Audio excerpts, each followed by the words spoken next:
We're having an audio problem, so I guess you guys can hear me. Yes.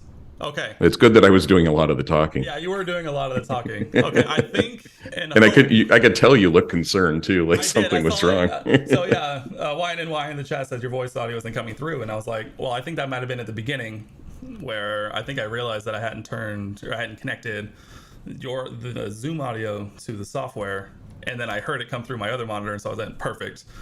Yeah. Didn't realize that I didn't patch through my audio. Well, you had the important one. I mean, that's all that matters. Exactly. I mean, literally, the whole point of this is having you on. So I'll give a brief rundown for everyone who's new here and just hanging out. Apologies for half of the audio not working. This is the Runaway Train Sports Podcast. We have a very special guest today. We have Jeff here, who is the face and mind behind Positive Purdue Vibes on Twitter. We're kind of started getting his perspective and kind of how he got the account started in a dire time about this time last year after in the darkest days. A brutal loss to Iowa in the Big Ten tournament championship, and then in between another loss, which we'll probably not touch on, but we all know which one we're talking about. But it was a perfect timing, and I'll bring up again. Congratulations on just hitting your 1 year anniversary for that account. Thank you. Still very jealous that you have more. Outside of my marriage, I think that's the longest thing I've stuck with. That's good. I'm going to do a double check because I think I remember after you started your account, you very quickly rocketed past me in followers, and I felt a little hurt. But to be fair, you also were very more pointed about it than I was. You are currently 146 followers ahead of me, but I feel like that's a little less. Oh yeah, that's a little less important at this point.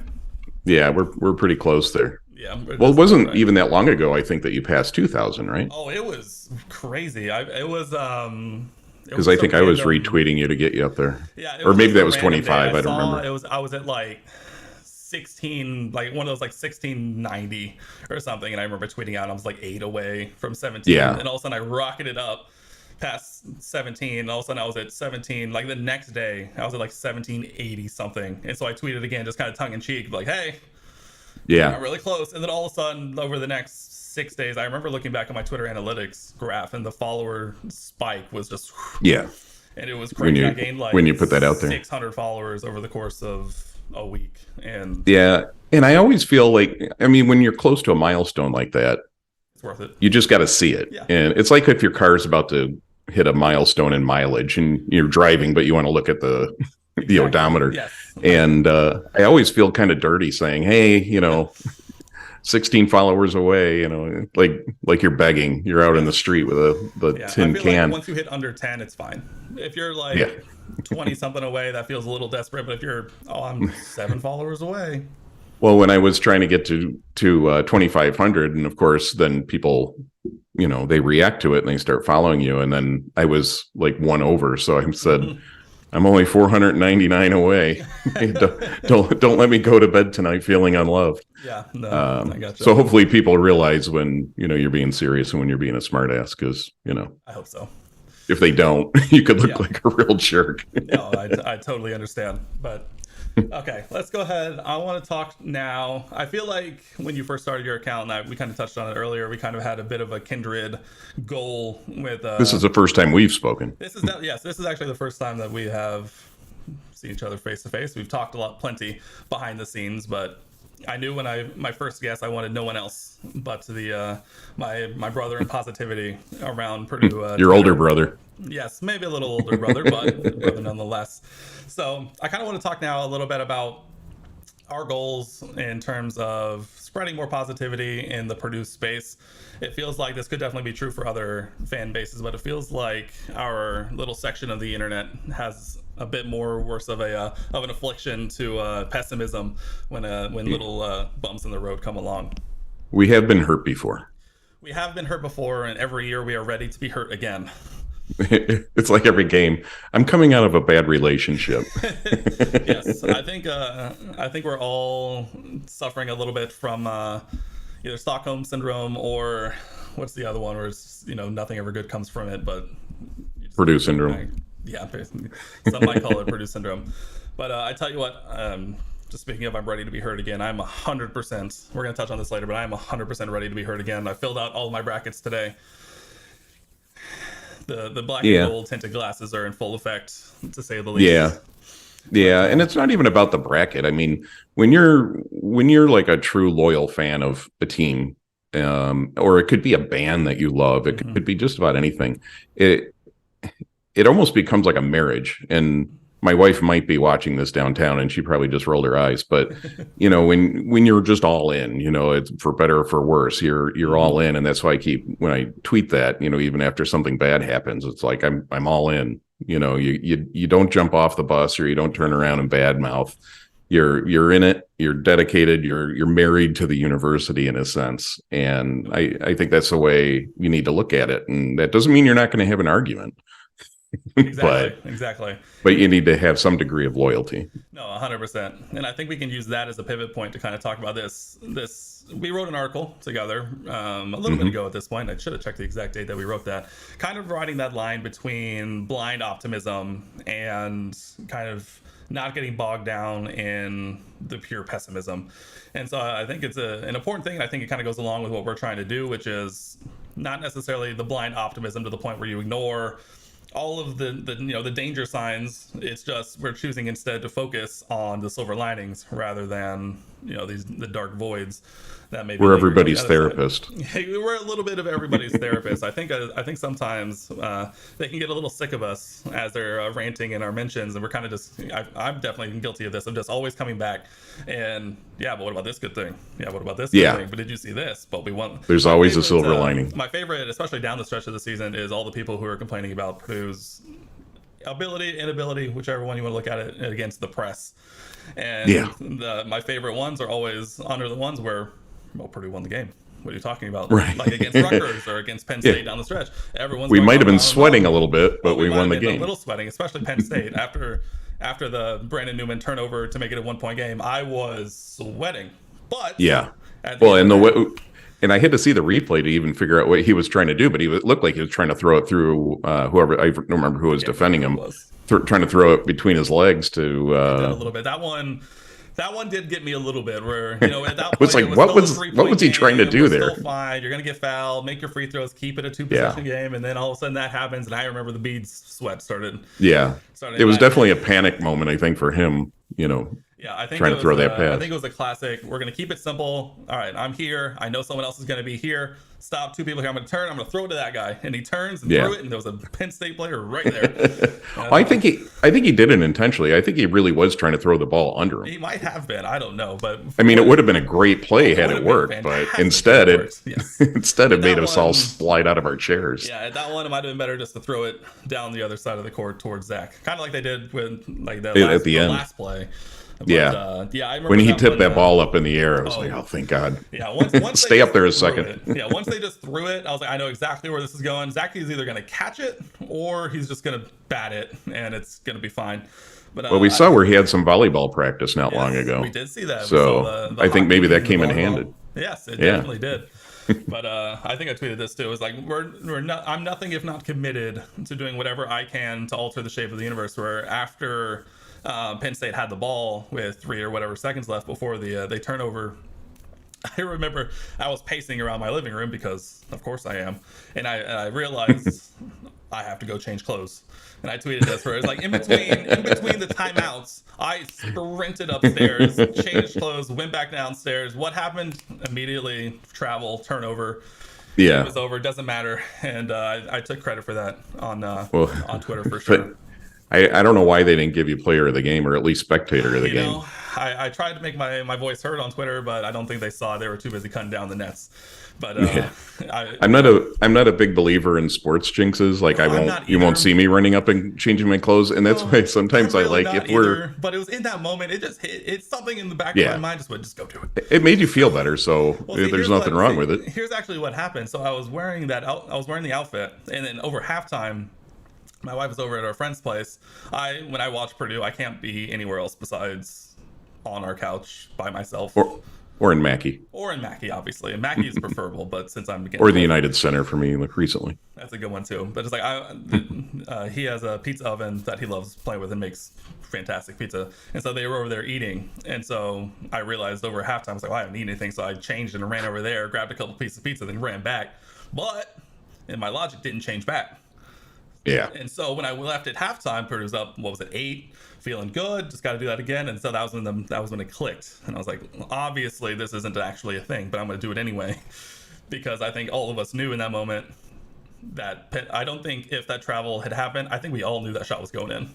Yeah. I think we all knew it. I don't know if any of us wanted to admit it. I don't even think I wanted to admit it even just then.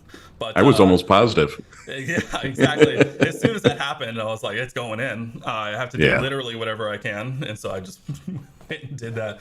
So normally not like that, but in that moment I went, I really want this, the double championship to cap off a great rebuilding year once again. Right. Rebuilding year. We have to continue to stress. We all need a reminder of that. Yeah, so what do Freshman guards, big man. We all know how that goes. You know, he's just tall. And the chat goes 100% that shot. Whoever took it was going in 100%. Honestly, the way they defended that play actually was fantastic. Putting Zach on the ball, making it go really high up. Newman was right there.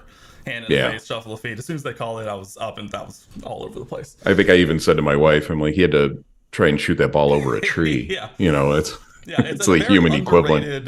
Asset, not one Purdue had to deploy many times this year, but you really, I feel like we could all imagine a 7'4" guy standing in front of you as you're trying to not make any mistakes. I would just hand him the ball and walk away. It's kind of one of those, like, it's almost just like, just throw it at the basket at that point. Just throw it up there, and maybe hopefully you guys will get it. But yeah, you know, speaking of the Pitt State Whip, Purdue wraps up their second Big Ten championship of the season.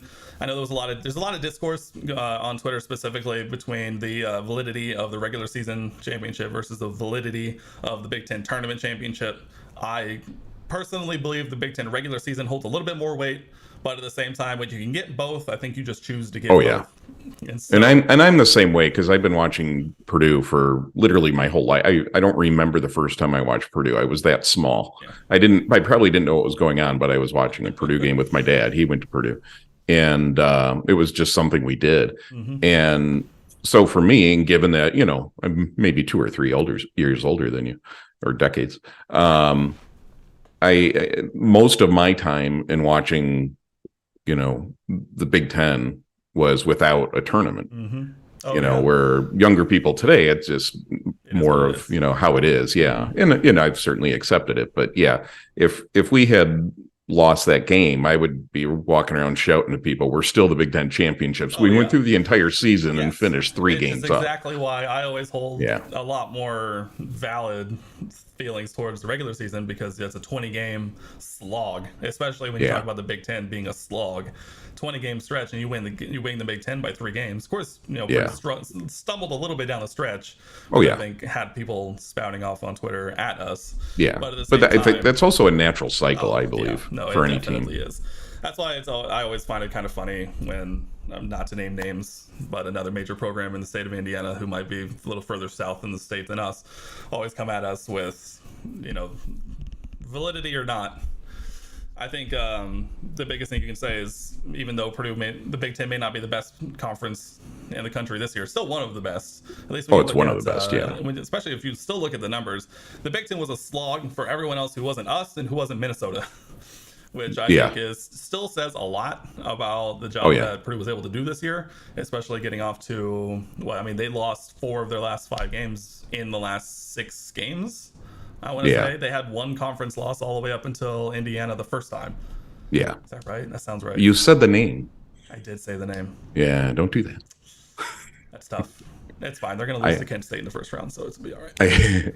I definitely upset a few of their fans. And given the name of my Twitter account, you would think I would have people coming after me. And I really haven't. Really? But, nice. But when... as the season was going on, I also don't seek the confrontation, but sometimes. Well, I poked the bear with a GIF or do you say GIF? You know, it's whichever one. But when they get into this whole banner talk, and I had someone say something to me about banners, and I just did the yawning emoji. You know, because it's like, oh my god, how is that? Were you born as your first word banner? That's my favorite one, but generally. So then Generally, once that line comes out, I'm done, because it's like whatever. You're stuck in the past.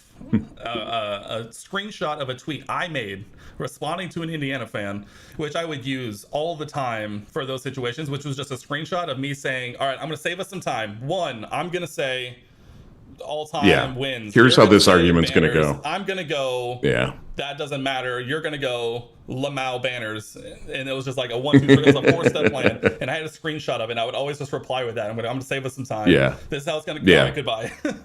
Copy paste. Yeah, a little copy paste section. Well, I had a couple of them, bringing that up around me, and I just started referring to them as dusty old banners, because I just imagine they're up there just caked in dust. And so I found a GIF or GIF, whatever you want to call it. People always correct me, and I can never remember which is right. And it was these guys holding this huge rug out of the second floor of a building and shaking it. And then there was just this cloud of dust. You couldn't even see the building anymore. And I put that out there, and I just said dusty old banners. And I love the rivalry, and I like poking fun back and forth. But when it gets into the viciousness, it's like, no, this is fun. Yes. We're doing this for fun. And I even got some Indiana people to admit that they kind of found that one funny. Yeah. Honestly, the old dusty banners. I have a few Indiana accounts that I kind of go back and forth with a lot, which I consider to be fairly friendly. Every once in a while, I'll even go back and forth in DMs a couple of times with them, just making sure that we go back and go with this thing. This is all just fun. At the end of usually at the end of like the very heated ones, I always try and end a lot kinder than it makes start, just to really pull back and go, this is just a rivalry, it's just sports. It doesn't really We're just matter. having fun. We're just going back and forth. Some people on both sides can get very into it. Oh yeah. But I always try and leave each one by going, this is just sports. It's a rivalry. We're just having fun here. Right. We're just gonna leave it at that. Well, and I really think that applies to it's not hard to find an argument on Twitter. Definitely not. And I knew somebody who would always argue politics with people on Twitter. And I used to, after I would see like this big battle, and I would always, I found pleasure in reading it. It was just because it was just funny. You could kind of predict where the arguments were going to go. And I would write them once in a while and just say, did you change anyone's mind today? Nobody changes their mind on Twitter. No. So poke your fun, have a little fun with it, and make your comments. But you could talk about banners all you want. It's not going to make me an Indiana fan. Yeah, exactly. I think that's an important thing to make too. And that's something I actually have been thinking about employing at the beginning of is the people who seem really into it, just responding and going, do you think anything you're going to say is going to change my mind about where I went to school and my fandom? And is there anything I can say that's going to sway your opinion about your favorite school, whether you went there or not? I'm really thinking about employing that, and I think it'll calm a lot of people down a lot faster. Yeah. Well, and I think that's what we both do. At least hopefully is just bring some perspective. And when people are going crazy out there and we come marching in. Yes, exactly. I think I like that where we kind of positioned ourselves where I think we can kind of I'm one of my other favorite things to do is after, granted there weren't many of them, but about like football games or the few basketball games, I'll always put out a tweet afterwards going, all right, here it is. Unload under this tweet and just try and centralize everything to under that tweet, in which I don't even really respond. I just kind of throw it out there and say, respond. Just let people vent. Let people use this to vent. And honestly, those are some of the best response tweets I get numbers wise, because everyone just kind of sees it and goes, all right, I'm going to do it, and just people go back and forth under it and kind of keep it away from everything else, which I think it works pretty well. But I think that's definitely something we, like you said, we definitely try and do. Keep the bigger picture in mind, and remind people that this is supposed to be fun. Right. I think one of Gabby's, Game Day Gabby's, I think it was her, is like her favorite thing is like, you shouldn't let the results of a game between 18 to 23-year-olds affect your life for the next week plus. Yeah. Because She and if I don't know if she's watching or not, but she can go a little negative once in a while, which you can't shame people for that. But she always has a funny take on things that are going on, and sometimes it's self-deprecating. Really well. Yes. Yeah, I've told her multiple times. I'm thoroughly entertained by your account. Somebody asked me if we were dating once. And I'm like, maybe I would date her mom, but I'm maybe not. It's like, no, I just really appreciate the humor on her account. You got to have some humor out there. Yeah. Do you have our chat open on the side at all? You have Oh, a no. you have a No, let question me from open that. he goes, Uncle Jeff. I'm gonna butcher this name. Luke Stankich, Oh my God.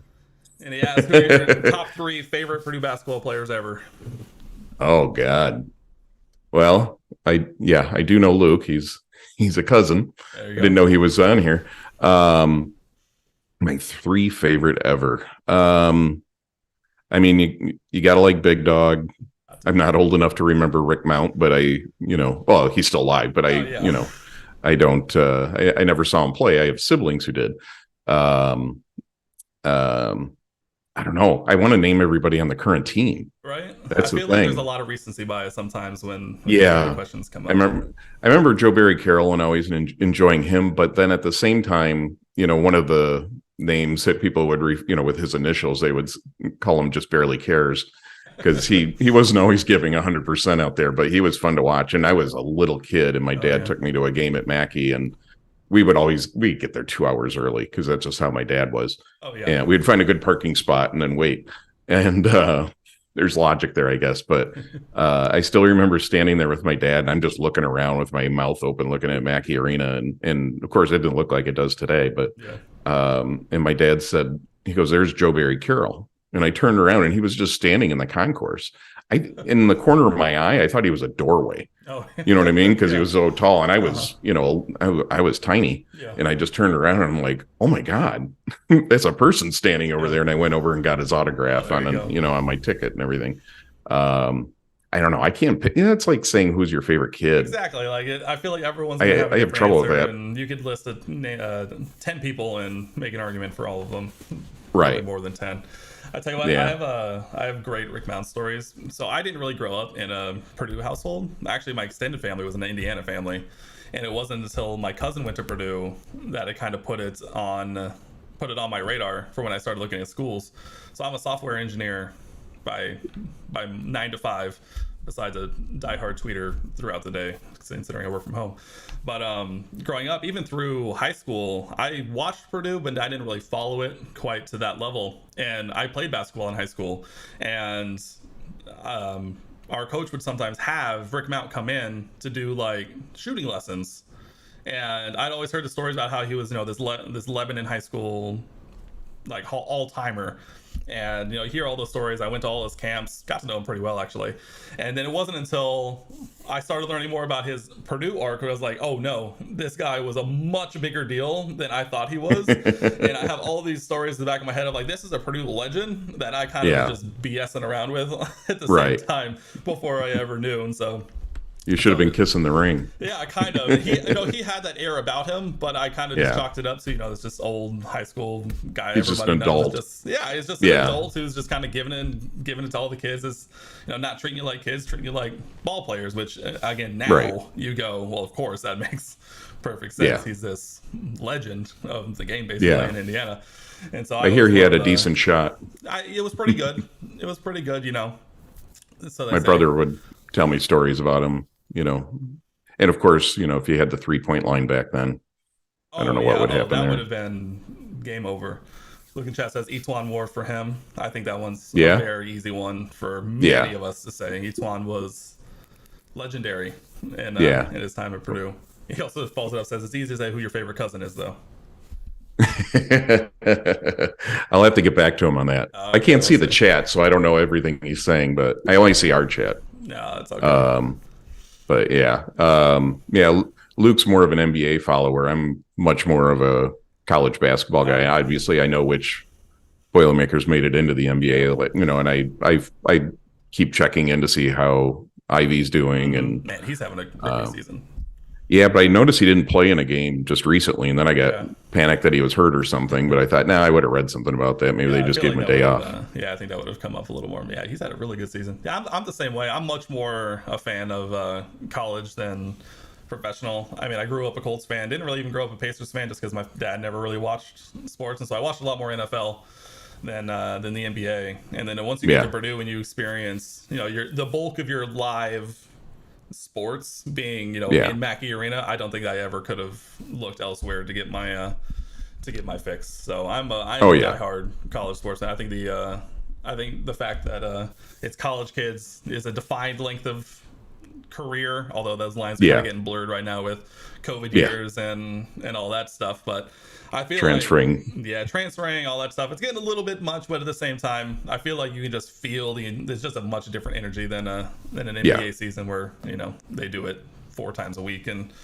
Yeah. it is a job at that point. So I'll always be a much bigger college fan than professional. Yeah, me too. I mean, I'm born and raised in the Chicago area, so There you go. I was fortunate to be old enough to watch and appreciate the Michael Jordan years and all that, and I paid attention to that. But I mean, people say you're a fair weather fan because I haven't watched them in years. It's like, put a good product out there and I'll watch. But with college sports, I mean, I'd be watching Purdue if they had 5 wins, and I have. Yes, I think I've actually done that. We all definitely have.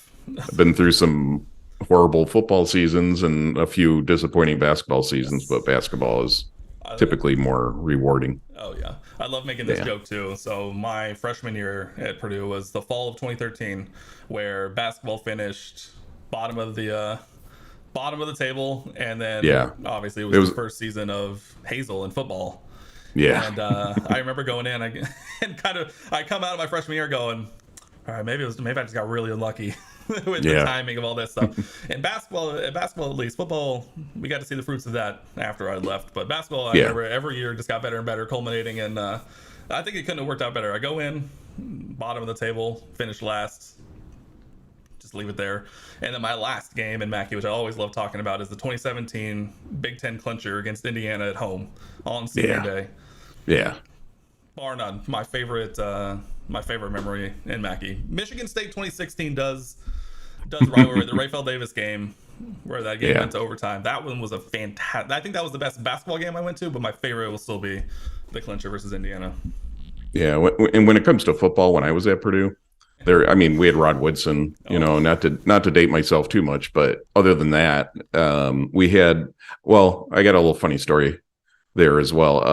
I was living in Cary Quad when Leon Burnett was the head coach, and we just had a terrible game, and I wasn't being positive. We were in the dorm room and we were just venting.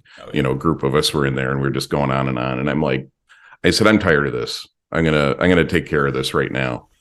And I picked up the phone in the dorm room. And of course, back then you didn't have caller ID and all that fun stuff. So I called his office, and I didn't know what I was going to do. I was just angry. And I called his office, and his admin answered the phone. And I asked for him, and she said, well, I'm sorry, he's not in right now. And she said, can I take a message? And I said, yeah. I said, this is George King. I said, tell him I want him out of here. He's fired. I've had enough. And she just was quiet. I thought she was going to hang up on me. And she's like, oh, okay. And then I said, thanks. And I hung up. And I looked at my friends and I'm like, I just fired the football coach. The next day, he announced that he was leaving Purdue the next day. Oh, wow. And I had like this chill come over me. I'm like, oh my God, did I somehow prompt this? And if so, where's my parade? I mean, we were terrible, so it had to be done. But if it took some moron in Cary Quad to, try to fix the football program, I did my part. I mean, football we've had pockets of football. Not quite the same success as basketball. So I could understand feeling like sometimes you just got to take matters in your own hand. Yeah, I had a nice distraction there for a while when I was at Purdue, because I was a drum pusher, the big drum. So I got to be at least down on the field. Yeah, that's something. And we had different things you had to do. So when things were going terrible, which they typically were, the thought of going to a bowl game never came up when I was there. But at least I had another job to do while I was there, and maybe help my sanity a little bit back then, and got me in much better shape than I'm in today. No, that's fair. Thinking back, it's like, man, I think I would much rather have done that than subject myself to going and standing in the student section for 4 years of Hazel. So, but you know what? I was there. You and I paid our dues. We did. I tell you what, it made it all worth it. And for Nebraska 2015 on Halloween, where out of nowhere Purdue won like 55-45 or something, and obviously it became. You might as well have won the Rose Bowl. Exactly. And I remember I would always go back and rewatch it because I mean I'm not going to go back and rewatch other football games because that's where you're losing by 40. And Right. there were so few fans there, and it was Halloween that whenever they would do a crowd shot over the student section, because they do that sometimes. Back then it was only maybe 20 rows. And so every time there was always one shot that panned right across me, and I went out every time I'd go back and go, I was there. I can prove it. Yeah. I sat through. I can't prove I was all the games, but I sat through all the games. I showed up to a game where Nebraska probably should have beaten us by at least 30. I was there. I was dressed up and I was ready. But that gets back to what we were talking about earlier, where it's almost like a marriage. You're there for the good times and the bad. So everyone else was, sleeping in or doing whatever they were doing instead of going to the game. You were there to see that game, exactly. and that's where it does pay off sometimes. Yep, that's one of the. It's sad that probably my two favorite football memories when I was a student was the Nebraska game where we won, and my other favorite one was my freshman year when we played Notre Dame when they were ranked really high or something probably, where we had the lead like all the way up through the third quarter, and then Notre Dame's talent kicked in and we just kind of fell over at the end. But they woke up. Yes, they woke up. It was kind of, but there was that moment where Ross obviously was packed. I mean, it was before the south end zone originally was restructured, so they still had the steel bleachers going all the way up. Everyone was packed. Everyone was standing sideways in the student section because no one could fit. The atmosphere was amazing. We ended up losing. The fact that that's probably my second favorite football memory of my time there probably says a lot. We got through the John area as soon as I left, so I feel like I did my time so that Purdue football could live. Right. So, you made your sacrifice. Exactly. I feel like I'm making a lot of sacrifices for Purdue athletics here, but I tell you what, it's at least been fun to watch since then. Yeah, that football rivalry with Notre Dame, though. I mean, I know I'm positive, but I've stated this on my Twitter account. I'm only positive when it comes to Purdue yes. and other things, but not all other schools. I'm not positive when it comes to that the junior college in Bloomington and or that Irish Catholic school, the Catholic school to the north. Yep. But you and I talked a little bit before we got on here, and I've seen Purdue beat Notre Dame multiple times in my life, but obviously not a lot because it just doesn't happen a lot. But I was on the field, and I got the banner behind me here for the 2013, what was known as the BCS National Championship, and I was down there on the sidelines for my job, and I thought, I finally get to be on the field for a national championship, and I have to have Notre Dame here, and it was that was with all the Manti Te'o stuff going on, so I was there for all that fun stuff, boy.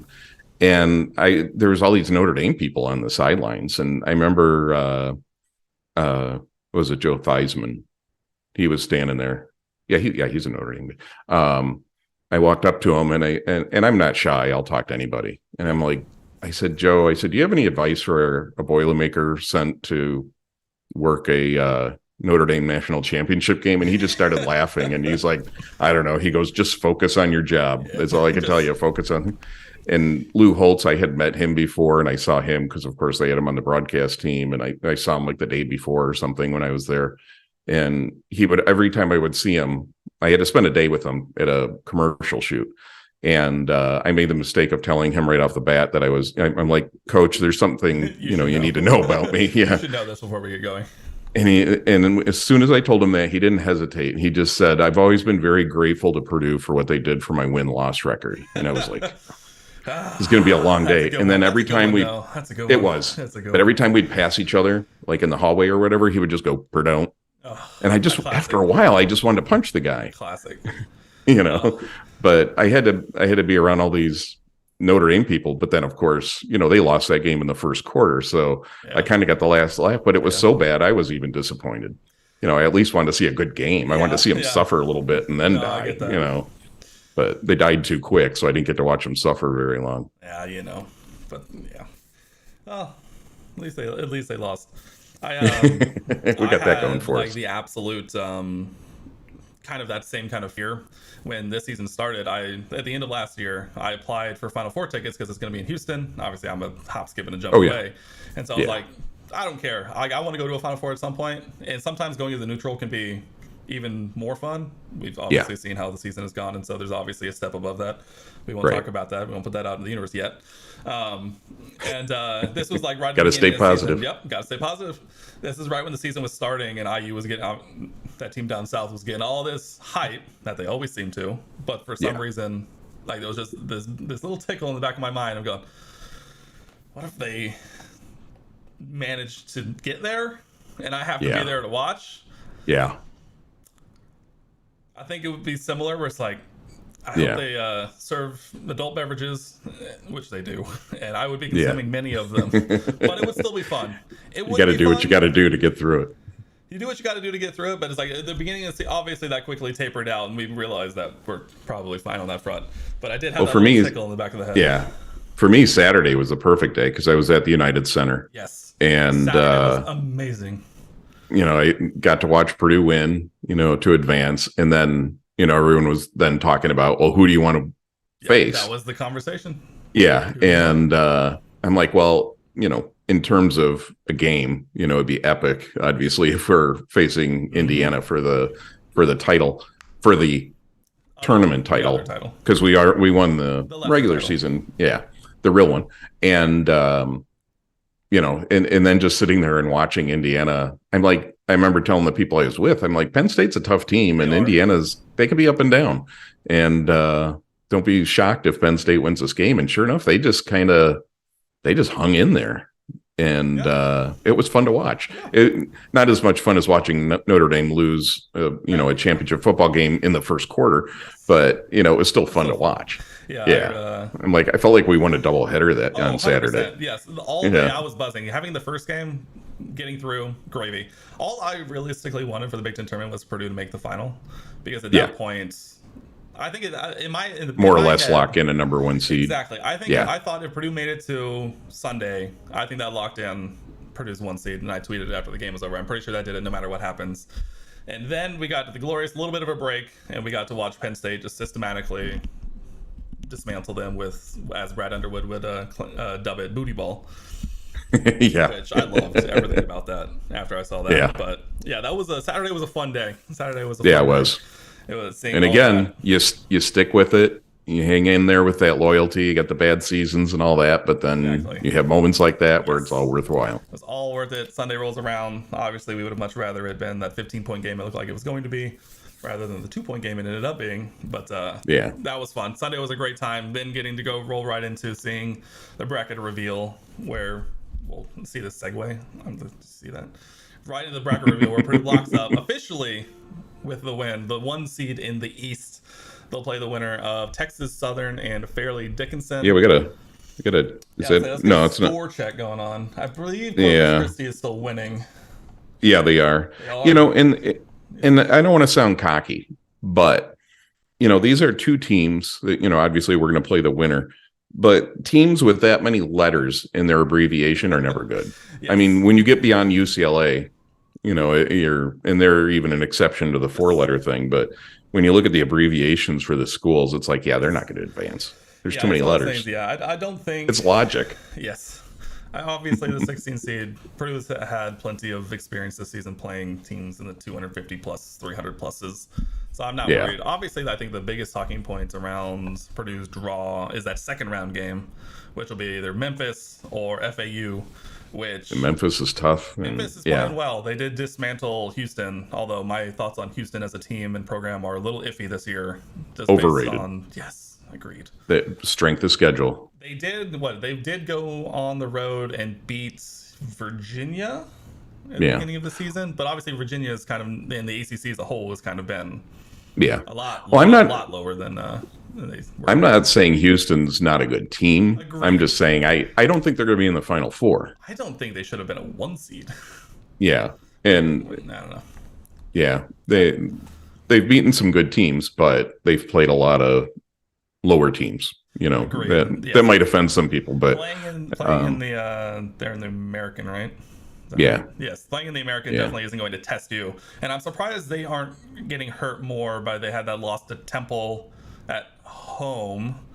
Yeah. I believe that was at home. I thought that would have killed them to begin with, but apparently not. And then obviously they get beat by 20 in their conference tournament championship. And so I was surprised to see them. I was surprised to see them above Kansas specifically. Yeah. In terms of the ranking of the 1 seeds, if anything. But then the Kansas fans were yelling, but then you're like, oh, shut up. Yeah, and then you kind of realize, all right, it's Kansas. You haven't suffered the way we've suffered. Exactly. Just shut up. And so, yes, you're the reigning national champs and defending 1 seed. Yes, we understand where you're at. And so that kind of put all that banners, yada, yada. Yada, yada. Also, can we talk about this? This is a total tangent. Why does Kansas get away with claiming their 30s championship, but Purdue doesn't get to claim ours? Yeah, only because they've won more recently, and exactly. That's the only reason. That's otherwise, if ours doesn't count, their early ones shouldn't count either. I agree. Exactly. Mini rant over, but we survived. I wasn't sure where you were going there, so I've had that thought. I've seen that before. They did their their throwback uniforms, which were like the black and white. Which, let's be honest, those black and white ones should have been blue and white, because there's no way they weren't blue and white in real life. I think there was a looking back. Yeah, but if you go back and look at pictures and film, it was black and white. I saw a lot of people talking about that. I was like, I feel like these were probably blue and white, if we're being honest. But all school colors were black and white back then. Yeah. And we just stuck with the black. Yes, exactly. And so that brought up, I saw a little bit of that discourse, and it just reminded me of that. And so I just wanted to throw that out there into the universe. But I think our section of our region of the bracket, though, is kind of ridiculous. It's crazy. So, I mean, Memphis, Duke, they're even talking about Oral Roberts doing some damage against Duke. That Duke Oral Roberts game could be fun. Kansas State, Michigan State, who all they always rise in the tournament, and obviously Marquette. We were talking about that before we went on. They're probably a better team today than they were when we beat them. Not saying we wouldn't beat them now, but because I'm positive we could. Positive. But there's some tournament teams in our region. That's going to make it tough. I remember we can do it. Yeah, I remember seeing this draw live, and I think I tweeted it was like, I'm pretty sure Purdue just got the toughest region there is. But the more I look at it, I think I've cooled down on it a little bit. I think Purdue's second round matchup could be harder than their Sweet 16 matchup if they were to get through. Yeah, because if you look at it really and dig down on it, all the names don't scare you as much when you actually look at them. Duke, which Purdue had obviously already beaten, they kind of are on a run here recently, but it's against a very, very down ACC, so you don't know how to take from that. Tennessee, which has kind of been an odd team to follow all year, who also lost their point guard. Then you have Kentucky, who's had a very down year and kind of maybe has still been very up and down. Michigan State, who has had a very up and down year. And then Marquette, who's kind of gone. Also Kansas State, which has also kind of had a bit of an up and down year. And so it's the any other year in this bracket, you're looking at it going, no one's making out of this region, because you would think that's the overall. Yes, you would think that's not just a region. Yeah. Yes. Yeah. You have Duke, Purdue, Kentucky, Michigan State. But that's what scares me a little bit is they're tournament teams, even if they're having a down year. I mean, we've seen Michigan State do it, and we have seen Michigan. Michigan State might be the one. I'm very happy they're on the other side. Of that region.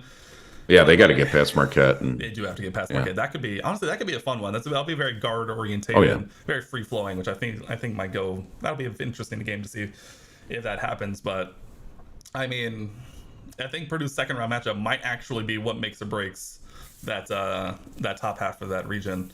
If we can get by, because I mean, Memphis is playing extremely well. They have the one thing that scares every Purdue fan, which is athleticism and length.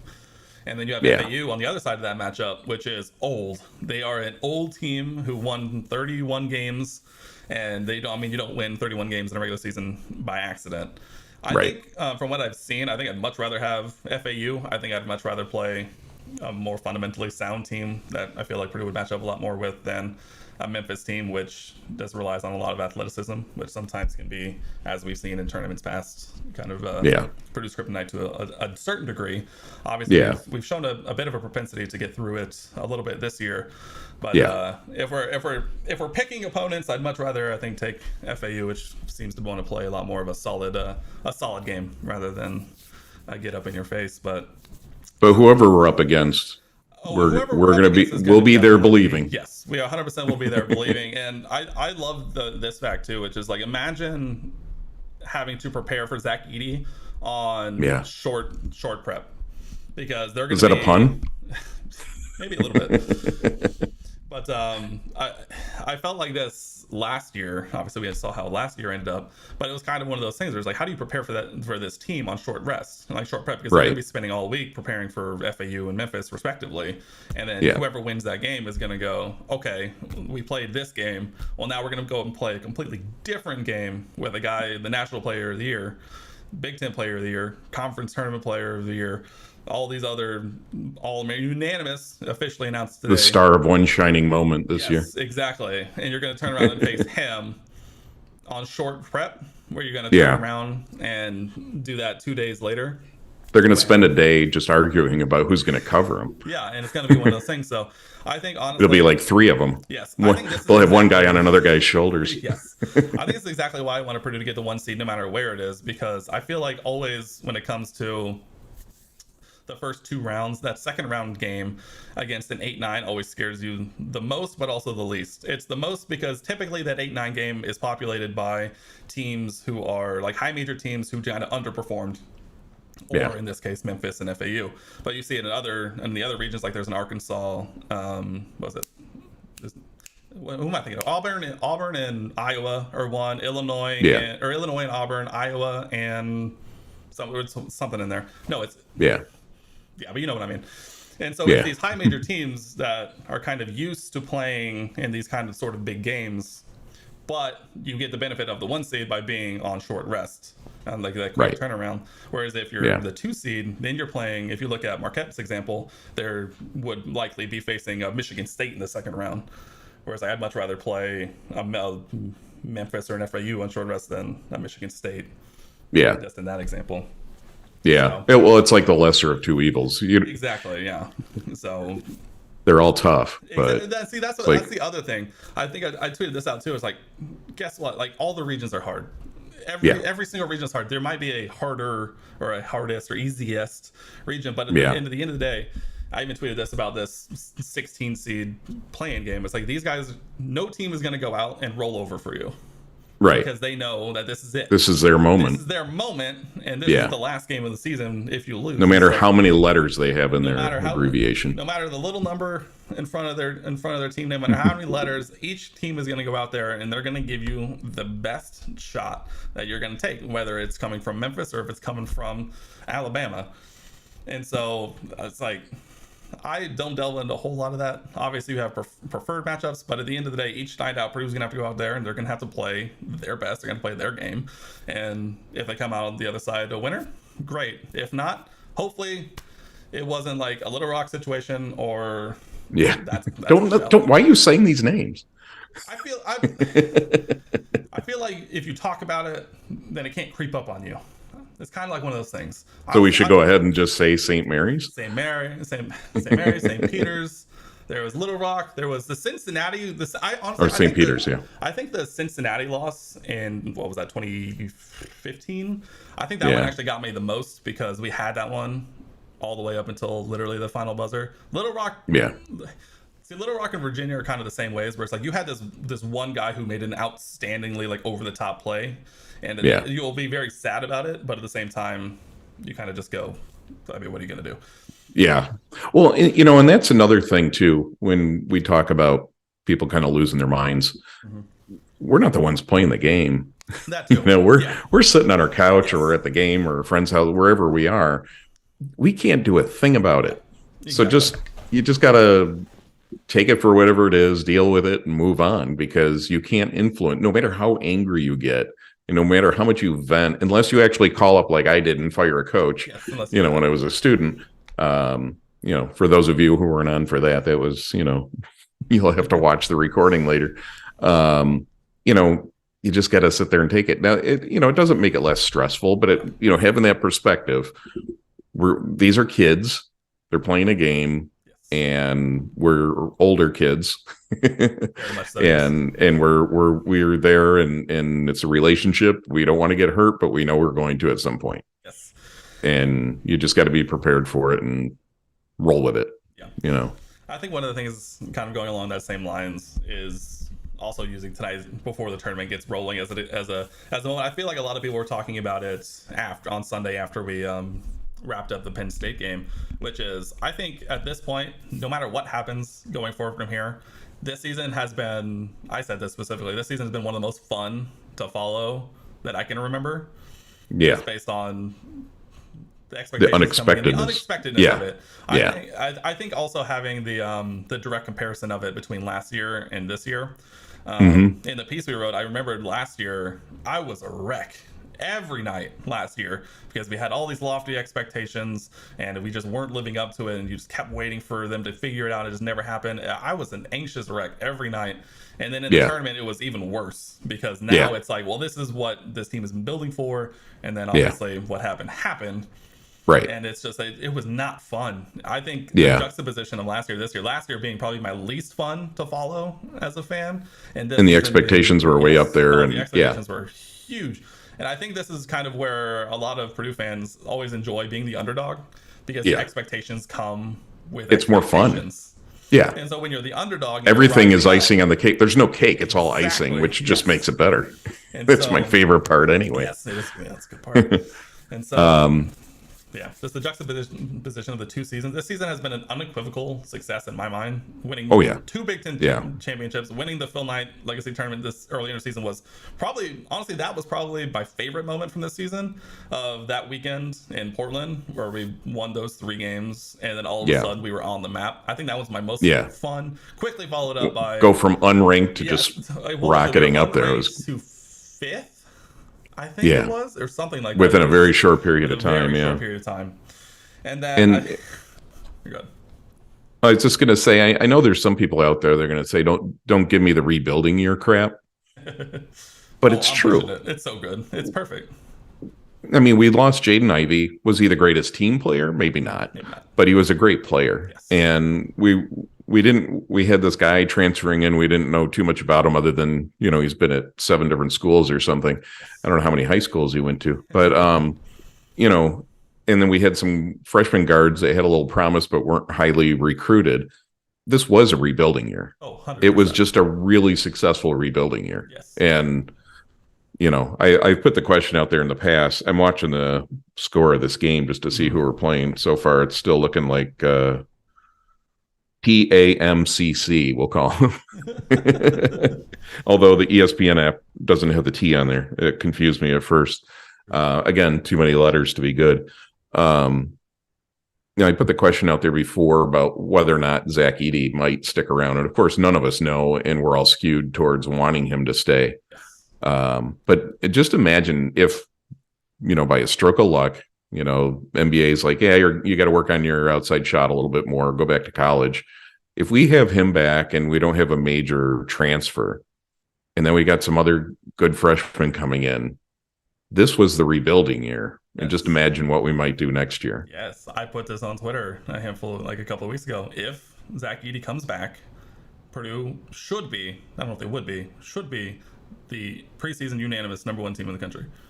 Yeah. Because you're losing a grad transfer who was very important, but didn't play quite the role that we assumed he would when he came in. And, but because we didn't need him as much.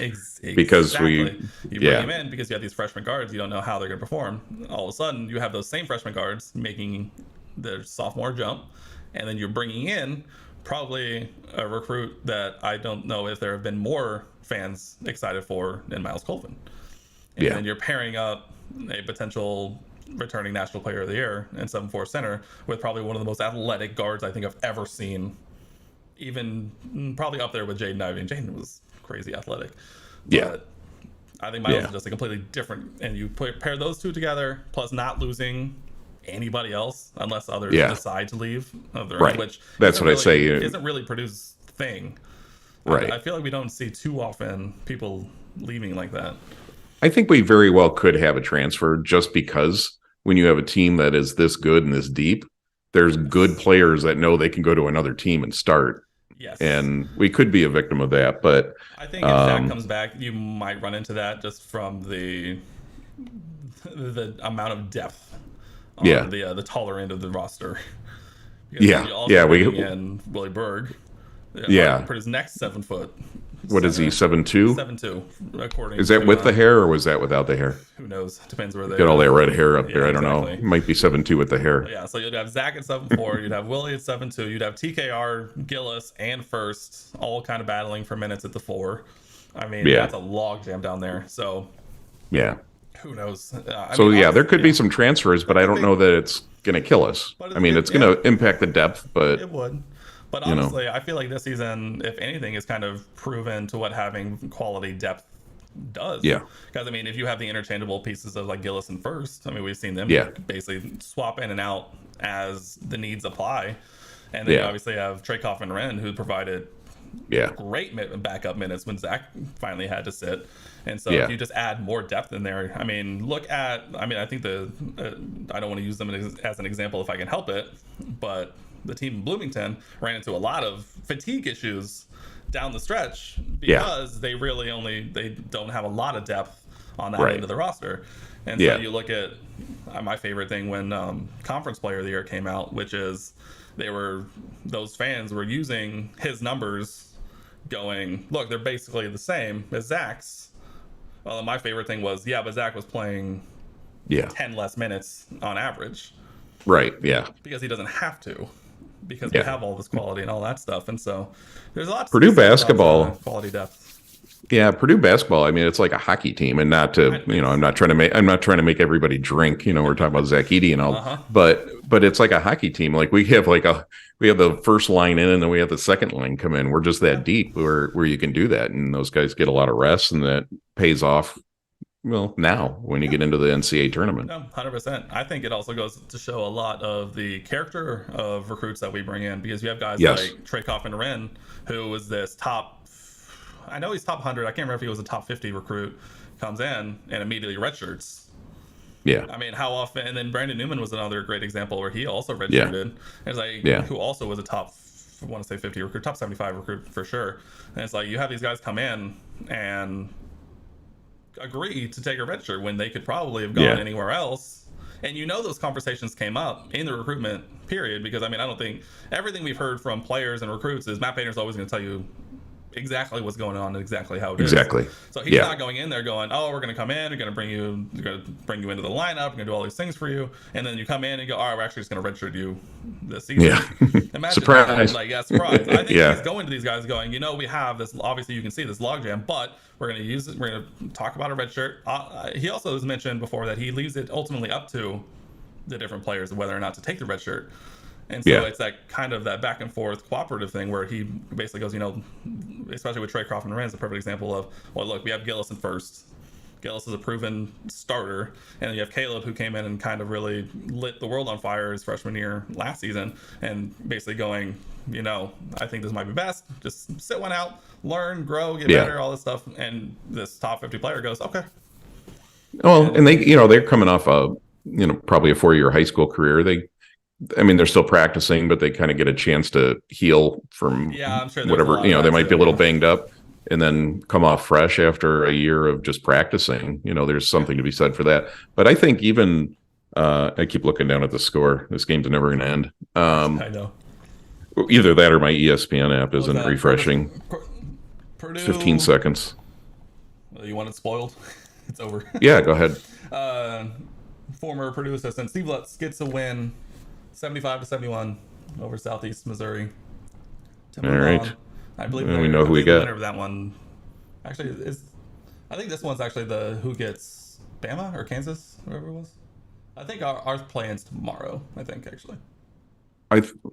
Is it? I thought this was it. I think no, because we play. I mean, they're all 6. We didn't do enough show prep. We didn't do enough show prep. Hold on, I'm clicking on Wednesday. Yeah, Fairleigh Dickinson and Texas Southern's tomorrow. Oh, okay. I'm getting my Texas teams mixed up, maybe. I mean, there's a lot of them for sure. Trust me. Yeah. But what I was going to say when we were talking about the redshirting and all that, even when the day comes when, and let's hope it's not for a while, but when Matt Painter decides to retire, I hope Purdue offers him a part-time job of recruiting and screening players, because I think that's half the battle right there. I tell you what, I don't know if it's legitimate or if it would even work out the way we think, but Brandon Brantley, I think, makes a lot of sense. He's been on staff for a very long time, and I feel like that's the kind of guy that probably could have gone other places a long time ago. He's sticking around for a reason. So you never know. Granted, Matt Painter has, in theory, a very long head coaching at Purdue. So I don't know, but I'm hoping especially after this year, maybe even next year. I'm hoping Mike Babinski is backing up the Brinks truck for Brandon Brantley, because what he's been able to do with the center position over the last 10 years has been phenomenal. Yeah. Yeah. Keep paying those guys, keep them happy. I remember when, when Gene Katie was nearing the end, and, we kept thinking it was going to, and I reached a point where I was just kind of ready for him to go get some younger blood in there, where you're starting to struggle a little bit. And I had my eyes, I thought, well, Bruce Weber is the obvious replacement for Gene Katie. What was it? 18 years he worked under Katie in some capacity. And I was so mad, when what he do? He took the Illinois job from Southern or whatever. Yeah. I wasn't even thinking about Matt Painter, and then might be the perfect analogy for how he's kind of run the program. Just this guy in the background, just kind of silently. He's always been underestimated. We're underestimated. Yeah. Obviously, I'm glad we got Painter, and it worked out the way it did. But you start looking ahead, trying to figure out what's going to happen with the coaching changes, and it doesn't always happen the way you expect. But in this case, for me, for sure. I was mad at first, but then I'm like, oh wait, this might be okay. True. Okay, we'll give some score updates in the NIT, just because we have some Big Ten blood in there. Michigan, who was down to Toledo in the first half, ends up winning 90-80 over Toledo, which I'm sure Michigan fans were thrilled with. And then as long as Juwan Howard didn't punch anybody. Yes, exactly. Or slap, I should say. Oh, not like this, Rutgers. Rutgers, what happened? Snubs in the NCAA tournament, falls in overtime to Hofstra at home, 88-86. Oh man. Well, I'm done feeling bad for them, and I took a little crap on Twitter because I felt bad for Rutgers. I have respect for their program, just like Painter does. I love Steve Pikiell as a coach. Just not when they play us, because for whatever reason they just itch me the wrong way. I don't want to play him, but I respect him. Exactly. I have long been a fan of Pikiell, just from they've come a long way from when Purdue went in there and beat him by 50, which is a real score that happened. And what was his name? Taylor. I can't remember his first name. A Purdue player goes in 10 minutes, double, 10 points, 10 boards in that 50-point win. Love that stat line. That was fun to watch. And now they are. I mean, they were in the fight in the Big Ten for a little bit until a couple injuries seemed to derail them. But just getting potentially snubbed for the NCAA tournament hurts. Turns around, first round of the NIT, falls at home. Yeah, there's no longer a snub. Yeah, I think that kind of proves that. Or, I mean, it could be worse. It could be like North Carolina, who just opted not to play in the NIT. So, I guess and I know we're not here to talk about every single aspect of college basketball, but as a player, that would kind of piss me off. If I was told I can't go play, I mean, and as a coach, don't you want to take whatever postseason experience you can get and build for the next season? I mean, to be a kind of the sore loser and say, hey, we're too good, we're not going to go play in the NIT. Screw that. Go get the practice. Yep, that's exactly. I mean, it can make a big difference. I wanted to know more than anything how much of that was a player's decision versus an administration decision to turn that down, because I mean, I feel like the response by everyone at that point was, well, why don't you just play all the guys that were coming back at least? Just get that experience, because I mean, that's at least one more game that, like we did in the bowl game.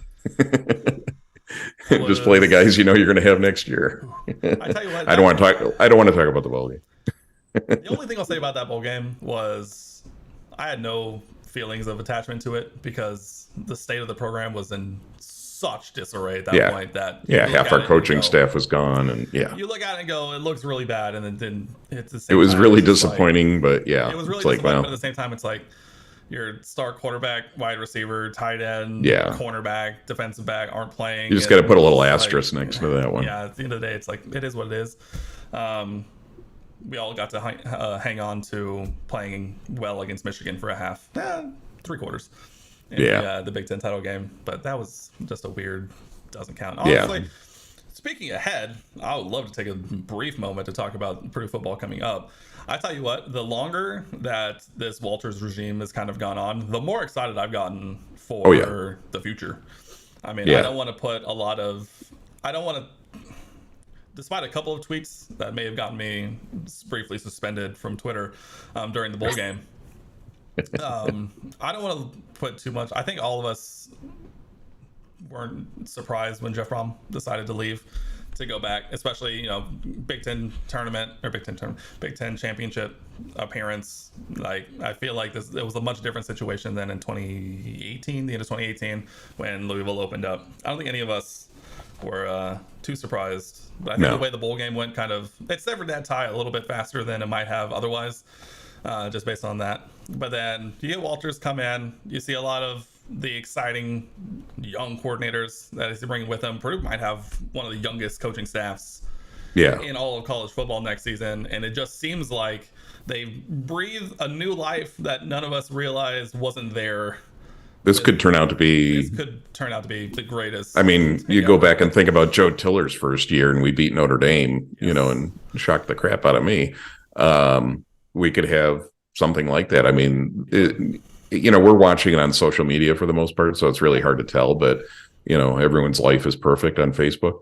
But you could just kind of feel the excitement. Like you said, a young coaching staff. There's some energy, and the players seem excited, and we've got some recruits coming in, and he retains some, and I mean, it could be a fun football season. I think there was a lot said about the state of the program when Jeff Brom announces he leaves, and so many pieces of the current Purdue football team decided to stay. Yeah, I think a lot of people were reading into that. Granted, we don't want to read too far in because, again, like you said, we don't know what's exactly going on in the background. But probably like many people, as soon as that happened, went, okay, but what about Devin Mockabee? Yeah. I was on Mockabee Watch 24/7 until he posted that tweet, and I was so excited. And then you see like guys like Brady Allen who go into the portal, and Michael Lima who go into the portal, and then they end up coming back. Yeah, and you get there's a reason for all of that. For a lot of this. I mean, I think the quarterbacks I don't blame as much for going into the portal briefly, just because they obviously bring in Hudson Card, probably the biggest transfer coming to Purdue. Obviously, you don't blame them quite that much, but it was like all of the other pieces that decide to come back and stay. I think said a lot about the old staff, and also a lot about the new staff, because obviously once the new staff comes in and starts getting a hold of these guys, going, hey, you don't have to jump ship. We're not planning on taking any steps back. And I tell you what, the way that also recruits are talking about when they come on visits is very positive.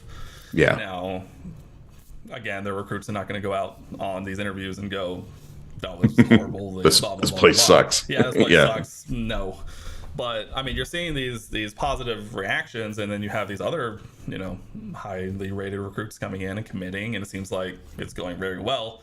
That I think a lot of us can start to get our hopes up a little bit that this may not be a return to the Hazel era. It's exactly, yeah. These recruits are seeing something. Might be an intangible thing. It might be something we'll never really know or be able to understand. But there's something that's drawing them to come back. And exactly.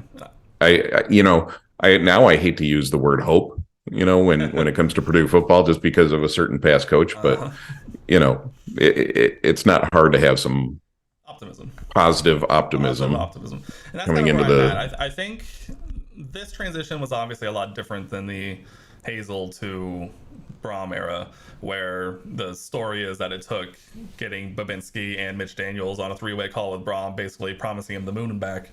That everything was going to be okay. Where it seemed like this time, and they gave him a lot too. They gave him a lot to get there. And granted, he got Purdue to a Big Ten title game, win the West. Something Purdue hadn't done he will go down as a successful Purdue football coach. Successful football coach for Purdue. But the way I think football is kind of heading, I think you see a lot of, I don't want to compare Ryan Walters to like the Deion Sanders in Colorado situation, but they bring, I think the more I thought about it, the youth. He didn't appoint his son as the starting quarterback. Yes, exactly. That's a whole thing. I have a lot of thoughts on that we're not going to go into. But like the youth on this coaching staff, I think is kind of perfect for the way it seems like college sports are going, especially with conference expansion and kind of the say the youths, the kids are the kids are youths. existing these days. Yeah. But I think you saw it when the Hudson card news came out. I mean, Walters posted that video of him in his car kind of bobbing his head and all Yeah. that, and everyone was kind of And like, some people criticized that. I was not about taking anything from those people. I'm like, you people, get out of here. This is great. I loved it. Loved everything about it. They bring in energy, and I think the more personality you see, the better it is. Yeah, I think by doing that, the recruits are seeing this energy and this confidence, this confidence that they're building, and I think they can feel that. Not to disparage the old regime, but I think that's kind of exactly what Purdue needed going from Brom to the next staff. Right. Yeah. But I couldn't believe it when people were criticizing that video of him nodding his head. I'm like, oh, come on. No. I mean, if anyone's going to do that, it should be me. I'm an older guy. No surprise there. And I'm not overexposed with my lighting here. But just to see that energy and that swag and everything, I'm like, bring it. Yes, we can always use it. Yes, it comes. You obviously get the Hudson Card thing. They have the next one with I cannot remember his name, but that quarterback who just committed, that 4-star who is getting some very high praise. Yeah, I know who you mean. Yeah. Honestly, I think we can thank Graham Harrell for that offensive coordinator, because I think they made the perfect choice in offensive coordinator, because I think that was one of the biggest fears Purdue has had, which is you get this defensive coordinator coach. He's gonna come in, he's gonna revamp the defense, make it defense first, offense, we'll figure it out later. And then he goes out there and gets a Mike Leach disciple who's gonna run a modified version of the air raid, which I'm all for. That was like the one thing I wanted Jeff Brom to do more, which was just granted down the old Joe Tiller basketball and grass. Yes, exactly. Yeah. Now this last season, obviously, it was give the ball to Devin Mockabee because he's the greatest running back we've had in years. But I'm all for giving a quarterback who's going to throw the ball 50 times a game, who's going to have the. I think the nice thing that Card's going to bring in, I think he's a lot more of that athletic quarterback who is also going to be able to make plays with his legs a little more. Obviously, it's not a high bar to clear when your previous quarterback was Aiden O'Connell. But I mean, he didn't need legs; he had the arm. Exactly. He had the arm to make up for it. But I'm excited for the offense. He still needed legs, but you know what I mean. I tell you what, he had a handful of plays where randomly he would bust out 10, 12 yards when no one was expecting it. Well, you catch him off guard. Hey. I wonder we were going to be on. Yeah. Okay. He's getting yelled at. No, she's got a bunch. You're supposed to be watching the kids. Nothing like that. Before I don't know how much longer we'll be on, but it has been an hour, hasn't it? And I know you're the host, but I want to, if I can kind of swing the topic just for a moment. Go for it. I have to give a shout out to Walter Jordan. Mm-hmm. When I was on my other Twitter account before I started this one, a year and 2 days ago, I just admired a lot of his posts. It was about supporting the players, being positive, and he would get negative, but he would get negative on the negativity. Yeah. And I sent him a private message before this started with a link. I don't know if he actually went on, but we'll see. I'm like, I told him, I said, you're going to get a shout out tonight. And I've done it multiple times in tweets, but I just want to give Walter Jordan a shout out, because he was definitely a person who kind of influenced what I wanted to do with this Twitter account. 100%. And he's definitely come across my radar a lot more this season, specifically. Obviously, he was honored. I can't remember which game that was, but he was honored, which was great to see. But the way that was the Ohio State game. I was there. That sounds right. Yeah, I think I definitely enjoy. He always posts the thing I always want to. It's just like the mute button is my biggest friend tonight. I'm also the kind of person, I'm not afraid of the mute button. I'm not a big blocker because I don't because I feel like that still puts out a weird negative thing in the universe. It's like, oh, this other Purdue fan blocked me. But I just mute people and they don't see. Unless somebody's clearly just a troll and they're never going to leave you alone. It's like, it's obvious. But we swat flies for a reason. So I love those tweets where he's like, the block button's going to get a lot of use tonight. I was trying to see what groceries you were getting there. Oh yeah, she stopped by the grocery store on the way home. So yeah. I was trying to be nosy and see what you're eating, but I couldn't tell. But yeah, Walter Jordan, I think, is a good voice having out there, and I do like it though when he goes on his rants about some of the people, because he's saying some of the things that I kind of would like to say, but it wouldn't fit my account too well. Yeah, that's kind of where I'm at too. It's like, he's saying a lot of stuff. I wish I could sometimes just kind of go off on people, but yeah, it doesn't really fit. We'll let him do it for us. Yeah, exactly. And no, we just sort of adopt him. Yes, exactly. But no, I 100% agree. He's done some great things. He's been always been about supporting the players. No matter what, butts and seats, giving those guys our all, which is kind of exactly the thing, like you're saying, we try and do, which is, every game, every week, no matter what, we're going to be there, butts on seats. Yep. Watching, ready to be heard again. I'm on the train. I'm not getting off. Exactly. Which, can we just talk about how perfect the train analogy is? Just in terms of we can use it in so many ways. We can use it in so many ways, and it works every time. But there's even emojis on our phone that we can use. It's couldn't be better. How many times have you typed on your phone, to get the right emojis coming up? Have you typed train and then fart? Because if you type fart, you get the little the And I know I could type smoke, but it's just kind of fun to type train and fart and then get that back up there again in my most used that's a good one. Emojis. Yeah. Yeah, it works in so many ways, but okay. The 7th grader in me finds it really funny. Yes, there's definitely been a lot of fun. Just go. What'd you ask? Oh no. She was wondering. Is anyone still watching? Yeah, we still got 3 people in here. Oh yeah. Yeah, it's bounced around. Is that the peak? No, we had 10 at one point, pretty early. Oh, did we? Yeah, we had a handful of people stopped in. Does that include my cousin? Maybe. I don't know. I've seen him on some podcasts, and I've heckled him before too. So that's funny. I didn't know he even knew I was going to be on there, but someone told him. Yeah, that's pretty funny. Yeah, I bounce around a lot. I think it's probably leveled out. I feel like at this point we're kind of just rambling.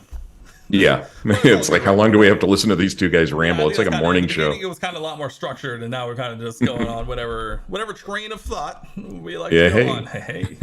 Fart, fart, fart. Yes, exactly. But I think, how about this? We'll end off on this. I'm probably not going to do another one of these, probably at least until next week. So let's get Positive Purdue Vibes official predictions for the first weekend of the NCAA tournament. Whatever your prediction wants to be. It doesn't even have to be Purdue related. I have a couple of hot takes that I want to drop. Let's hear it. I have not really gone through a bracket yet because I haven't actually joined. I know you've got a bracket out there. I always do a free one. And as the years would go, I put it on Facebook. And as the years would go by, less and less people would get involved. And maybe because there was no money involved, because I didn't feel like dealing with the money. I just wanted to, bragging rights and all that kind of stuff. So the people I think there were 3 of us in mine last year. So I'm like, I'm not doing this anymore. So I'm going to join, probably yours. And I know a few other people. I know Gabby's got one. So I'll get out there and join some. So I haven't studied the brackets yet. Oh, I'm not a huge studier either. Yeah, but I do feel like when it comes to Purdue, even though we are in a tough region, and there are a lot of teams that rise up in March in this region, I just feel like coming off that Big Ten championship, the train's rolling. We're not the little engine that could. We're the little. I don't know where I'm going with that, so I'm probably going to sound stupid. But I think we're going to plow through some train stops. And I think we're going to do some damage here. I don't know, the positive Purdue in me, of course I want to pick Purdue to go all the way, which I do in a bracket every year. All the time. And it could happen, but I think we're going to do a little damage in this region, no matter what. And again, there may be a moment we have to remind people it was a rebuilding year. And it might be a moment where we just get everything we wanted in this year, So I think even though we're up against some potentially tough matchups, I think we're going to handle ourselves and impress some people. I think that's my take right now. And my other take earlier, Houston will not be in the Final Four. I hope Alabama isn't, just because of the side stories there, which we don't need to get into. And then some of the T-shirts that surfaced after that, it was all of it was just gross. I want Alabama out in the first round. I know that never happens, but just because of that, and So those are some of my takes. Yeah, no, I 100% agree with the Alabama stuff. Every bracket I went through, every permutation, their run, just no one that they're potentially going to face is going to scare me against them, which I hate to say. Well, we need Cinderella to show up. Exactly. You never know. It happened to us last year. We need it to happen to Alabama this year. Maryland's there. If Maryland wins against West Virginia, yeah, you never know. But you never know. We'll see what happens. Yeah, we'll see. Houston, I tell you what, if they're cannot remember the kid's name who got hurt for them here recently, but they looked very pedestrian against Memphis in their conference tournament final. So who knows? Because they were facing a good team. Yeah, exactly. They were facing a team that can play well. And so I don't see them going too far. I tell you what, I feel like this could be one of those years too where in Purdue's region you just see some crazy finishes. I think everyone's looking at all of the big names, but I think there are also going to be plenty of those names who end up falling before they would meet us. And so I think I have this feeling. I think if Purdue can get to the Sweet 16 at that point, I think all gloves are off, and I think anything could happen at that point. And I think that's kind of where I'm at. After winning 2 Big Ten championships, and I think it's kind of the overall theme I wanted to leave the people who did stop in with, is after 2 Big Ten championships, if you make the Sweet 16, I think once you reach the Sweet 16, and this has been the topic of plenty of years past when it seems like Purdue's only hit the Sweet 16, plus that one Elite 8 year, it's so much more matchup dependent and more just dependent on game-to-game basis. And so I think once you hit the Sweet 16, I think that's the floor that I would say to have a successful tournament. Obviously, that's not the way everyone is going to want it to go. But if you make the Sweet 16 and then you be competitive in that Sweet 16 or Elite 8 matchup, I think that's all I want to see. I just don't want to see like a Kansas of however many years ago where in the Sweet 16 you just never had a chance. That's what I don't want to just get annihilated. As long as Purdue's competitive, be competitive. Game, I think I'd be very okay with that. And so, as much as I want to hope that I'll be able to meet Purdue and Houston at the end of the month, which it could happen. It could. The narrative around Purdue, I listen to, I don't know how much you pay attention to the field of 68, if at all, which if you do or don't, I mean, that's kind of up to you. I listened to, just over the course of today, actually, just because I was just listening to it while I was working and doing other stuff. They did like a 5-hour, like, marathon stream where all their different individual segment groupings were just talking about the bracket and all this stuff. Every single one of them was so out on Purdue, it got me legitimately upset. Because every one of them was like, I don't know if any of them really even took Purdue to beat. They're all assuming Memphis. I think that 8-9 game is, by the way, is going to be one of the better 8-9 games of the tournament. But basically, they're like, no matter which one it is, they're basically being like, what's Purdue going to do? Not like they ran through the Big Ten, went through the non-conference undefeated against 4 of the other teams in their region. And it's just, I just want to get through that. If you can get through that, I think you get that monkey off your back, whether they're paying attention to it or not. Hopefully they're not. But get through that first weekend, get to the second weekend, and at that point, just go out and play. That's all I want to see. It's like, just play hard. Don't play hard. Don't feel the pressure of most of the other Purdue fans on your back. Probably will. Just come forget out, about hard, us. Have fun. I mean, I would love to get back to the team of the beginning part of the season. Obviously, it's been a long season. Everyone's a little hobbled at this point playing a long season. But just get out there, have some fun, hit some shots. I would love to see Fletcher Lawyer get going again, by the way.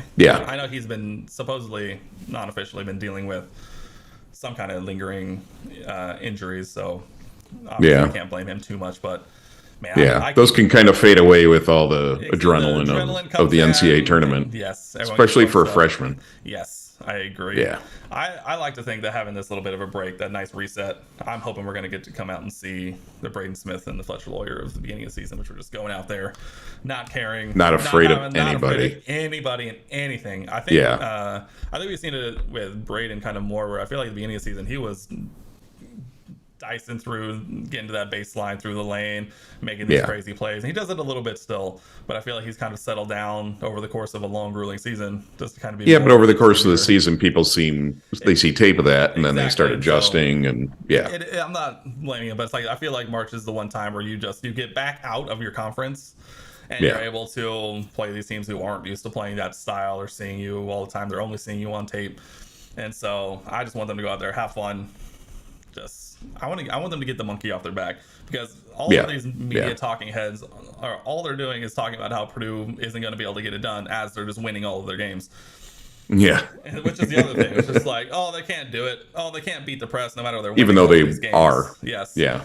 The other thing is, too, is like you can tell when they're just kind of running with a narrative, because I can't remember who was putting it up. It might have been Kyle Charters or Casey Bartley, who after each of those games, when the press kind of gave up Purdue fits down the stretch, all the narrative was, oh, look at them down the stretch. They couldn't even get the ball up, and the freshmen are turning it over all the time. And it's like, well, Purdue's 5 guards had 2 turnovers all game, and they only had 7 as a team. Yeah. Like all game. And so it's like, what are you talking about? Yeah. It's like, right. And we won. And we won. Yeah. That Penn State game also, it was not the press that doomed Purdue down the stretch. It was their offense. They got really stagnant against the zone Penn State was running. They did. And it wasn't until Zach scored to put them on 66-60 where they finally even got the ball like to the corner and made the defense move. I tweeted immediately after, it's like, amazing what happens when you make the defense move outside the front 2 guys just kind of doing this. Right.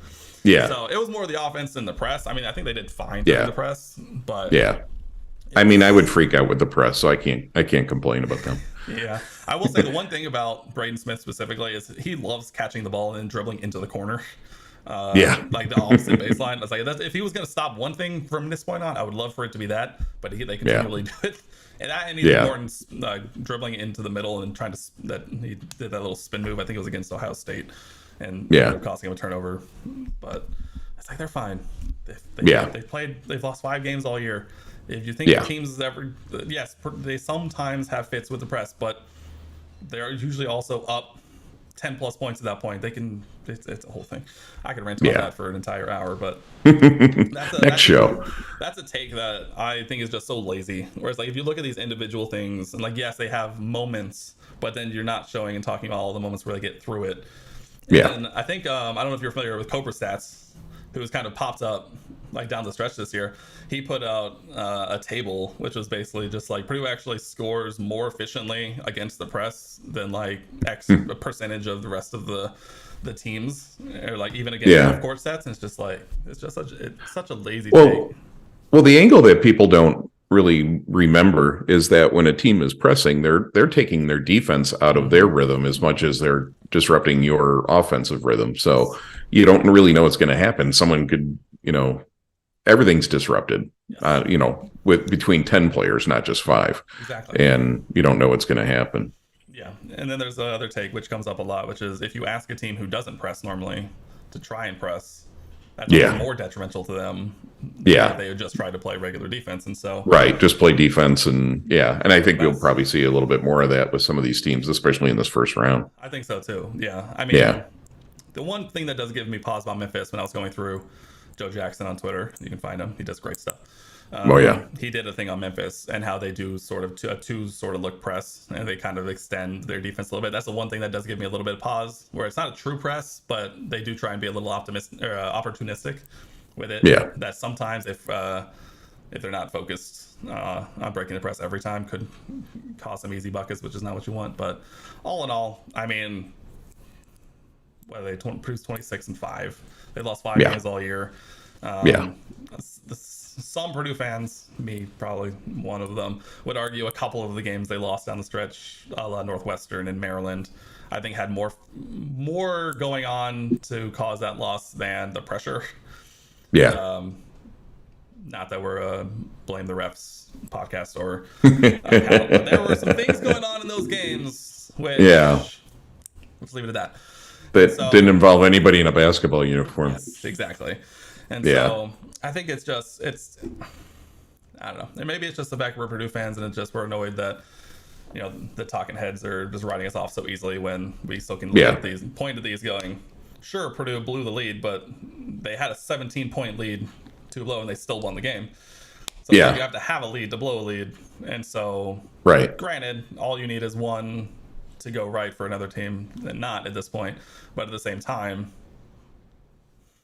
look at all these examples of Purdue winning these games, and so it's just right. That's one of the things that gets me the most as listening to those kinds of things where no one seems to believe, and maybe that plays directly into this team's hand. Bulletin board material. I'm sure this coaching staff is seeing all of that and is going to try and use it to the best of their ability, or if not, at least hoping they do. Yeah. So exactly. Yeah. I think if you could be underrated as a 1 seed in the NCAA tournament, it seems to be that is us this year. So I think that's kind of exactly where we kind of want to be. Get that shit back on the shoulder, and we got them right where we want them. Exactly, we got them right where we want them. We're all ready to be hurt again, and we're ready to do some hurting. So yeah, I don't know. It'll be fun. Do you think anyone listening tonight realizes that we're just not, over the top, head in the sand fans? That we're optimistic, but we also face the reality. I like to think so. I mean, at the end of the day, we are fans. We're all going to have our ups and downs, but at the end of the day, I think we can pride ourselves on moving on pretty quickly, maybe a lot quicker than others, and being able to provide either an outlet or a voice of reason. Perspective is a great word to use. Well, that's why I've updated my bio, on Twitter a couple times with the account, and now it says something to the effect that I'm your oh shoot, I can't forget it now. Pull it up. I just sound stupid now. I'll just pull it up. Emotional support Twitter. Your emotional support Twitter account. Yeah. Who love it. Yeah. Not officially, and through our love. Yeah, and as I went on, I kind of formulated my, I think of that as like my mission statement, and that's what it became. And if we're wrapping up or whatever, that way. The sports are important. We love it. It's exciting, but I'm about the whole thing, and and that I credit my dad with a lot of that, because he would always talk to me, when I was little, about how many astronauts went to Purdue, and I was being injected with that Purdue pride long before I could fill out an application. So, I love the whole thing, and obviously the sports are a big part, but when we're in the quieter sports periods, I'm still going to be out there, talking about stuff and looking to see what news is coming out about Purdue and making sure people see it, because it's the pride encompasses the whole thing, not just what happened. And I think that's also where some of the perspective comes from. No, absolutely, 100% agree. I think at the end of the day, I think I tweeted earlier, granted it was about fans, but it's like, what a time to be a fan of sports in general. Not even any particular sport. I mean, football's on the rise, women's basketball, Coach Katie Drills, which we didn't touch on much, but congratulations to her in her second. They're like 1.5 seasons already getting Purdue back into the tournament. That's absolutely wonderful. And if you're going down to Columbus, both teams are going to be in Columbus this weekend. So go support our ladies, support the men's on the other days. It's going to be a lot of fun. But go support them for us, because we can't be there. Yeah, exactly. I saw a poll where someone was talking about just like, are you going to Columbus, yes or no? And I answered yes, because I'm going to be there in spirit. But it was like, that should have been one of the options. Yeah, it should have been, right? And it was like way more no's. I think I just quote tweeted saying severely disappointed. It's just come on, guys, it's so close. But yeah, get back to talking about the bigger picture. I think always my favorite thing to do, especially living in Texas where the weather is always super nice. The next day, I'll always go outside, whether to get the mail or do whatever, and I just walk outside. It's a beautiful day, and you just see the world around you, and you kind of you inadvertently take that step back and go, all right, there's a whole world. I woke up this morning. The sun's up, beautiful day. And I'm mad about a sports game that happened 12 hours ago between a bunch of kids. So it's all about keeping that perspective. It's not over the top. I think it's the perfect amount. Just pride in our university, pride in seeing them do well, being there no matter what. I think at the end of the day, that's kind of what we're trying to do the most. Yeah, I agree. But I think as we're at 97 minutes, this is surpassed. This definitely became a bit of a talk show more than anything, but at the end of the day, it is what it is. But, yeah, and I didn't eat dinner before this. I know. I had a snack. The question my wife asked, she's like, "Is there dinner?" And I was like, "I mean, I started this at 7. Wasn't really planning to go this long. I guess There's not." ingredients for dinner. There's now ingredients for dinner. Yeah, I ate a banana. Yeah, I think I got a protein bar or something kind of filling. But I think we'll probably wrap it up there. Do you have any last thoughts? Well, I'd love to have you back again. Do this semi-regularly. Absolutely.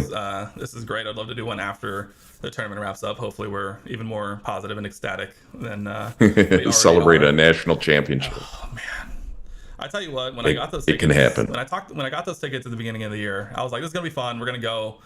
Yeah, no matter what. Wherever Purdue ended up, and then we'll go to the Final Four, watch get to go see the Final Four, get to see a national championship in person. It's gonna be a lot of fun.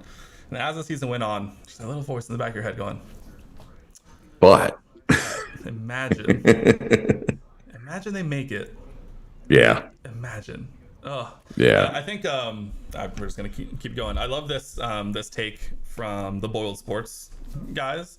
They talked about it a lot on their podcast, where you don't even need for anything to happen in the Final Four, like just making it, because that week in between the Elite Eight and the Final Four, that's what I want. Yeah, I want that victory celebration. That victory celebration. Every news outlet is just talking about your team having success and playing for a potential national championship. That whole week is just going to be, it's going to be, because it's going to happen. Plus, making the Final Four is enough to design a T-shirt. Oh yeah, no, 100%. You know, yes. It's T-shirt worthy. It's 100%. Worth celebrating, and if that's where you end up, that's where you end up. Yes. Yeah, 100%. But it's just that feeling. We almost had it a handful of years ago. Probably should have had it. Yeah. It's gonna feel amazing, and it's coming. I tweeted at the beginning of the season when we started to do well. It's like, it's gonna happen. I fully 100% believe soon. Yeah. Yeah, the momentum's there. The momentum it's coming. There's stuff happening. Matt Painter's doing. I know he always has this, which completely unfounded thing about choking in the tournament. He's made the Sweet 16. So did Gene Katie. Yeah, that's true.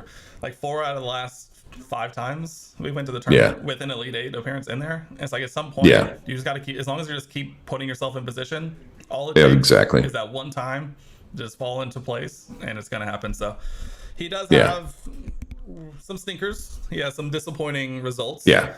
But at the same time, he's doing what he has to do to give us a chance, and all we need is one time for it to just the one time. And every coach has stinkers. And we're not this isn't about the book Everybody Poops. Yes, you know, I mean, if we want to talk about a program who's probably survived a lot longer than they probably would have with anybody else, Kentucky, I think hasn't won a first round game in the NCAA tournament in 4 years.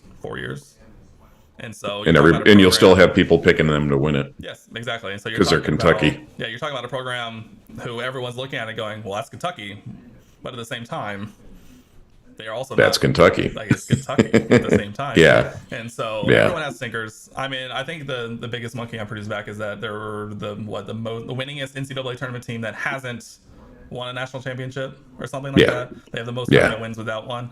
I think that just means it's coming. Yeah, that's the thing. It's got to be coming. The Cubs won a World Series. The Cubs won a World Series. By God, and Purdue Boilermakers basketball can win a national championship, and it's going to be great. We're going to hang a banner, and we're going to get to yell at every Indiana fan in history that we won one, and ours matters more because it came in the modern centuries.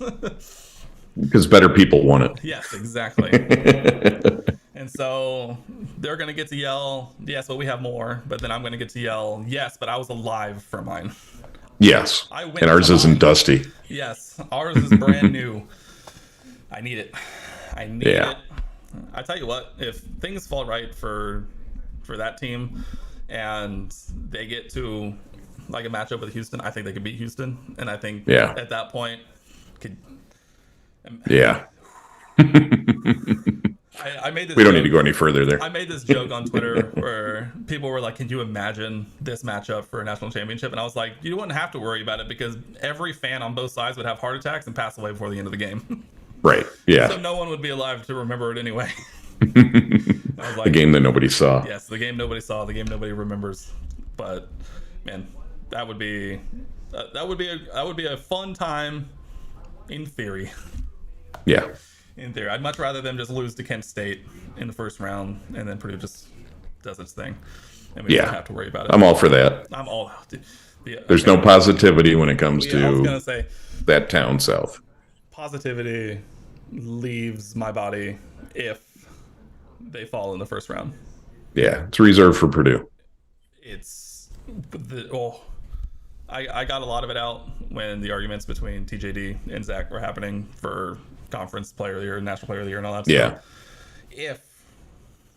If they don't ever win a round of 64 game, if he doesn't ever win a round of 64 game, well, they're never going to hear the end of it. Yeah. I'm manifesting that one into existence a little bit, I think. That's what we're here for. Yeah. I don't think I'm going to pick it that way, but man, if it happens, I'll happily lose my bracket pool if that's the way it ends up going. So yeah, I'm not complaining, but all right, actually, any last thoughts before we get out of here as we now cross 100 minutes? Yeah, I think we covered it all. Okay. I think we've covered just about a little bit of everything. I appreciate you hopping on. I hope to do this again. Appreciate the invite. Absolutely. I'm gonna try and start getting some more people on here. I want to get Joe on. I talked to him before. We'll bring him on to do all the analytics stuff, and we can chat about all the other stuff it means to the layman. But it's not as many people here, but I appreciate everyone who did come out and watch this live. This has been a lot of fun. We'll be back again probably next week. It's going to be kind of hectic to find a time. This is like the best time of year. A lot of games. Watching basketball. There's a lot of games. That's kind of also why I'm glad it worked out to go today, because basically any point after tomorrow, it's just going to be basketball from 11 a.m. to midnight. Yeah. So it's not going to be a whole lot of time. So we'll try and find time. At least I'll be on next week. We'll see if the availability for some other people around, see if they want to hop in. But that does it for this episode. And we'll see you guys in the next one.